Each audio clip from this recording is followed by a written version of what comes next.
திரு அய்யநாதன், நான் உங்களிடமிருந்தே ஆரம்பிக்கிறேன். இந்த 4 கட்ட வாக்குப்பதிவு முடிந்திருக்கிறது. 5 மணி நிலவரப்படி 62.31%. இந்த 4 கட்டங்களிலும் படிப்படியாக இந்த பரப்புரையினுடைய உத்தி என்பது மாறிக்கொண்டே வந்திருக்கிறது.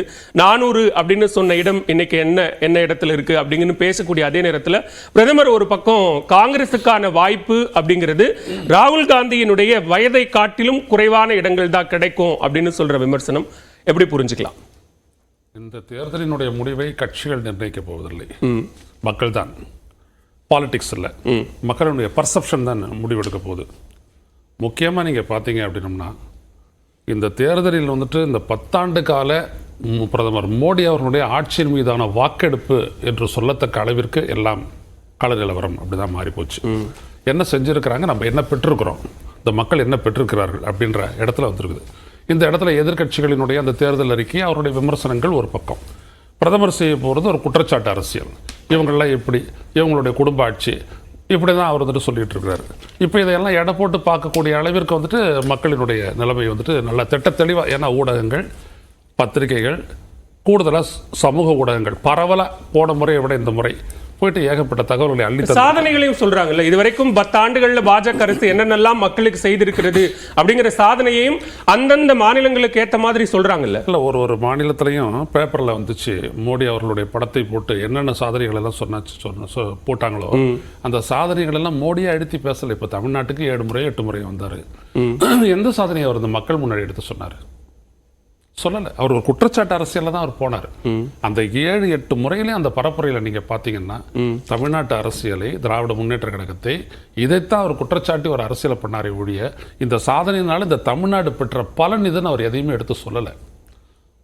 ஆனால் அதே நேரத்தில் திமுக அவங்களுடைய கூட்டணி அவங்க பார்த்தீங்கன்னா அந்த சாதனையை எடுத்து சொன்னாங்க, நாங்கள் இதெல்லாம் பண்ணோம் அப்படின்றது எடுத்து சொன்னாங்க. அப்போது மக்கள் மத்தியில் வந்துட்டு எடை போடுறதுக்கு வந்துட்டு இது ரொம்ப வசதியாக போயிடுச்சு.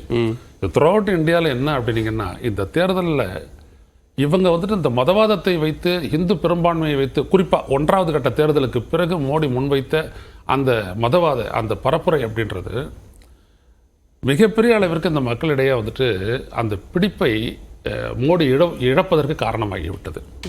காரணம் என்னன்னா, முஸ்லீம் ஹிந்து டிவைட் அப்படின்றதெல்லாம் வந்துட்டு இதுக்கு மேலே சாத்தியம் இல்லை. அதுக்கு காரணம் அவங்களுக்கு முன்னாடியே வாழ்ந்து கொண்டிருப்பவர்கள்.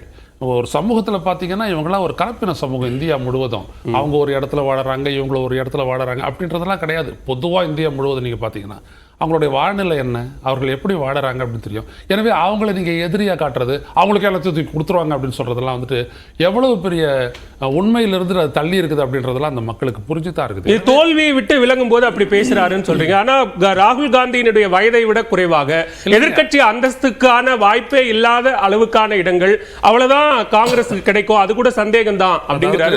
370 400 அதுக்கு மேல அப்படின்றதெல்லாம் அவங்களுடைய திட்டம், அதை பத்தி ஒன்றும் இல்லை.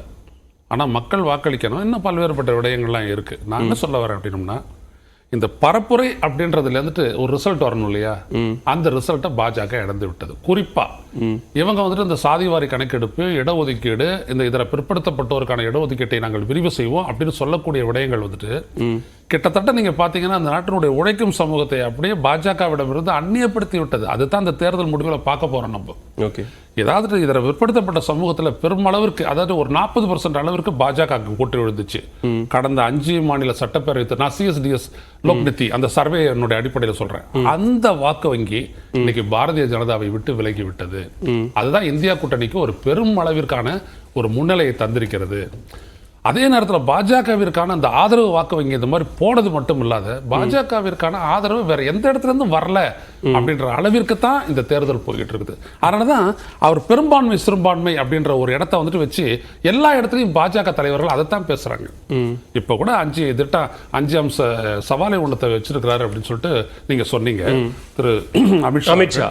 ஆமா, ஆனா என்னது அது 307 முத்தலாக்கு இந்த மாதிரி விடயங்கள்லாம் என்ன அப்படின்னீங்கன்னா வந்துட்டு எந்த இடத்துல அது வந்துட்டு இந்திய மக்களினுடைய அன்றாட வாழ்க்கை மேம்பாடு, வருவாய், இதற்கான அடிப்படையா இருக்கு சொல்லுங்க. இல்ல அது பிஜேபி சொல்றதே வந்து அது இந்தியாவினுடைய பிரச்சனைகள் அப்படின்னு தான் அந்த 5 விஷயங்களையும் பார்க்கிறோம். ஆனா அது இஸ்லாமியர்களுடைய விஷயமாக அதை சுருக்கிடுறீங்கன்னு சொல்றாங்க. இல்ல அதான் உண்மை. நான் என்ன சொல்ல வரேன், 370 நீங்க நீக்கிட்டீங்க. இந்தியா பெற்ற பலன் என்ன? முத்தலாக் அப்படின்றீங்க, இந்தியா பெற்ற பலன் என்ன? நீங்க வந்துட்டு சிஐஏன்றீங்க, இந்தியா பெற்ற பலன் என்ன?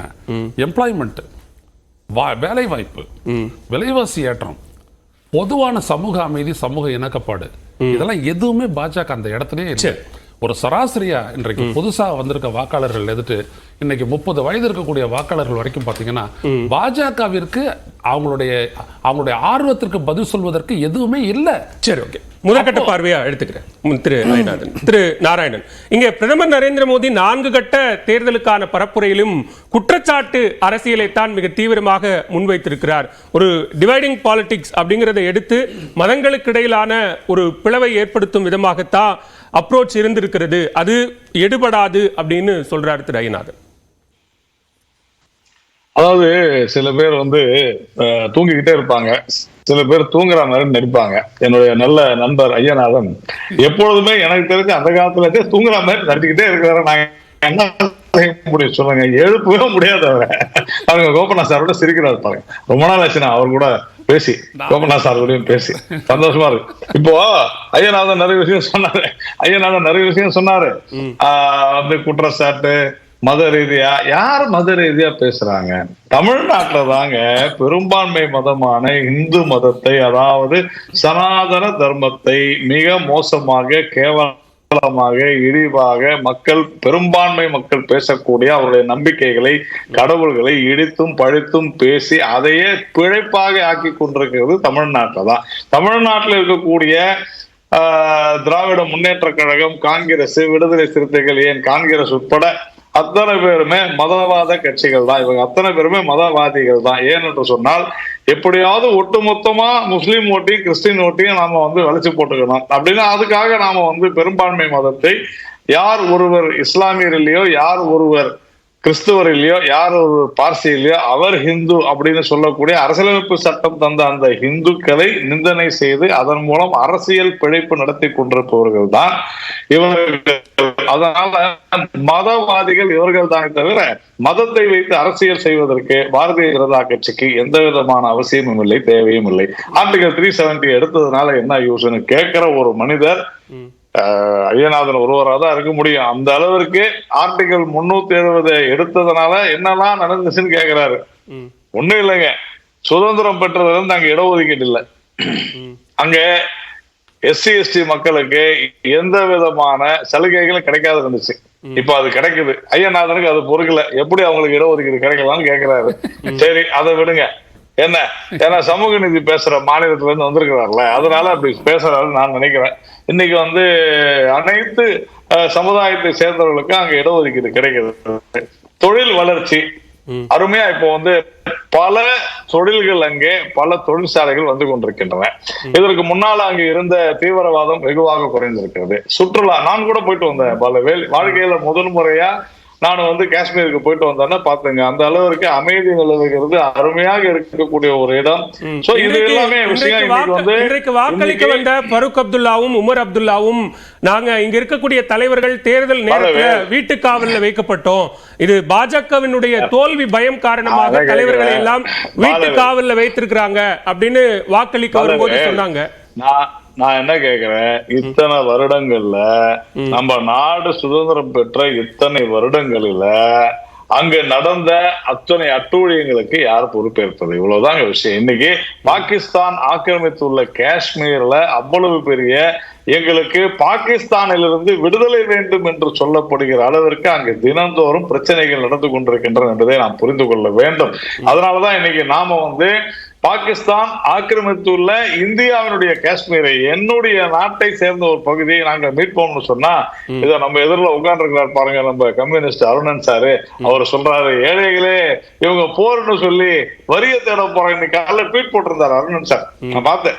என்ன அப்போ ஒரு நம் நாட்டினோட ஒரு பகுதிய ஒரு நாடு அல்லது ஒரு கூட்டம், ஒரு கும்பல் நம்மிடமிருந்து பறித்து எடுத்துக்கொண்டு போன கிட்டத்தட்ட 75 வருடங்களாக ஆனதை நாம் மீட்டு கொண்டு வருவோம் என்று சொன்னால் அது கம்யூனிஸ்டுகளுக்கு பொறுக்க முடிவதில்லை. அந்த அளவிற்கு கம்யூனிஸ்டுகள் இந்த நாட்டின் மீது அவ்வளவு மரியாதையும் பக்தியும் அன்பும் பாசமும் வச்சிருக்கிறாங்க. அதனால இன்னைக்கு முதல்ல நல்லா பாலவேல் ஒரு விஷயம் நல்லா புரிஞ்சு, இந்த தேர்தல் துவங்கிய பொழுது பாத்தீங்கன்னா என்ன நடந்துச்சு, தமிழ்நாட்டுல முதல்ல தேர்தல் நடந்துச்சு. அப்போ அங்க என்ன சொன்னா, ஐயோ மாநிலங்களுக்கு எல்லாம் நிதியே கொடுக்க மறுக்கிறாங்க அப்படின்னு சொல்லி மாநில உணர்வுகளை தூண்டி விட்டு அரசியல் செய்தார்கள். மொழி ரீதியிலான விஷயங்களை பேசி அரசியல் செய்தார்கள். அதுக்கப்புறமா என்ன செஞ்சாங்க, இடஒதுக்கீடு அப்படின்னு சொல்லி இவங்க ஜாதி ரீதியான அரசியலை செஞ்சாங்க. அந்த இதுல இஸ்லாமியர்களுக்கு இடஒதுக்கீடு வேண்டும், அதாவது மத ரீதியிலான இடஒதுக்கீடு கூடாது என்று சொன்னவர்கள் இன்னைக்கு நாம அம்பேத்கர் அவர்கள் அது பிரதமர் பிரச்சாரத்துல பேச ஆரம்பிச்ச அப்புறம் வந்தது. நீங்க ஒரு மாநில உரிமையை கேட்பது துணை கேள்விதான் இல்ல, நீங்க ஒரு மாநில உரிமையை கேட்பது என்பது தூண்டி விடுறதா பொருள்படுமா? இல்ல, அதான் சொல்லி முடிக்கல, கேளுங்க. அப்போ மத ரீதியாக இவங்க பேச ஆரம்பிச்சாங்க.